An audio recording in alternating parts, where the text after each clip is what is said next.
Alors, bonjour Nomos TV. J'ai une question, mais d'abord, voici mon contexte. Dès le lendemain du 11 septembre 2001, il était déjà de bon ton de faire le procès de l'Occident en rappelant ses crimes, entre guillemets, tant contre le monde musulman, mais aussi contre les non-blancs en général. Ce procès, entre guillemets, des Occidentaux, que ce soit les Québécois, les Français, les Américains, les Espagnols, etc., revient continuellement, sitôt qu'il est question de l'islam, terrorisme, immigration islamique, la loi 21, etc. J'ai très vite remarqué que les commentateurs musulmans, qui connaissent pourtant par cœur le passé sombre de l'Occident, avaient une totale ignorance ou un total déni en ce qui concerne les crimes que le monde musulman a lui-même commis envers d'autres. J'étais sidéré de tant de présomptions de leur part d'être nos juges et bourreaux, de la complicité dont ils bénéficiaient de la part de tant d'Occidentaux, le sanglot de l'homme blanc, et aussi, malheureusement, de l'incapacité de tant d'Occidentaux de pouvoir leur répondre.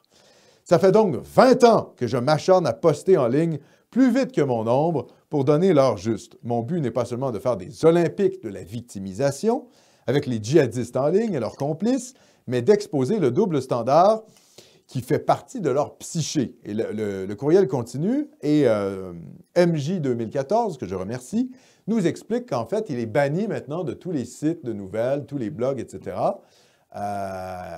parce que, voilà, il répond à la propagande islamo-gauchiste, quoi, très clairement. Voici sa question.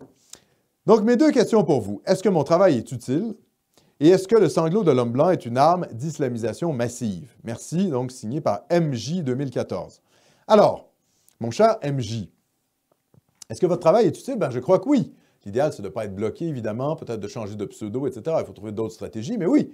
Moi, je suis d'accord, hein, dans les espaces commentaires, faire valoir notre point de vue face à la propagande islamo-gauchiste, c'est toujours le bienvenu. Il faut que les lecteurs, mais pas seulement les lecteurs, hein, les rédacteurs des articles, soient au courant qu'il y a des gens qui ne sont pas d'accord avec leur perspective. Ça les remet dans le droit chemin un petit peu, ça les ramène à l'ordre. Donc, c'est une bonne chose, en fait, de mener une espèce de guerre culturelle dans les commentaires. Moi, je suis totalement favorable à ça. D'ailleurs, si vous êtes des militants du web, vous pouvez facilement faire ça aussi. Hein? Laisser des commentaires pour déconstruire, finalement, la pensée cosmopolite qui est subventionnée par vos taxes et vos impôts. Je rappelle, dans Nomos TV, on ne reçoit pas de subvention. Les gens qui donnent, c'est parce qu'ils aiment ce qu'on fait. Par contre, nous, quand on paye de l'impôt, ben, c'est pour financer Québécois, Radio-Can, etc., hein?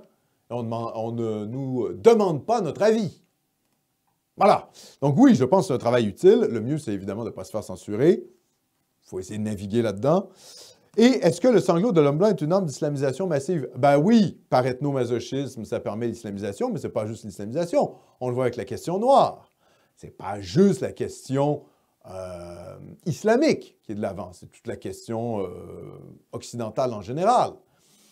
Sur la question des minorités ethniques, des minorités religieuses. Vous savez, si vous critiquez, par exemple, les tribunaux rabbiniques de Montréal, c'est la même chose. C'est l'ethnomasochisme qui vient vous retomber dessus.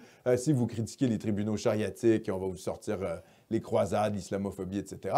Et si vous mettez de l'avant les chiffres criminogènes des communautés noires, ben, ça va être le racisme. Donc, en général, le sanglot de l'homme blanc est une arme d'islamisation massive, oui, mais pas que. Ça sert aussi, finalement, toutes les autres minorités ethno-culturelles pour, finalement, jouer sur notre culpabilité, hein, en quelque sorte. Donc, c'est polymorphe, ce sanglot de l'homme blanc-là. Hein, ça prend plusieurs formes.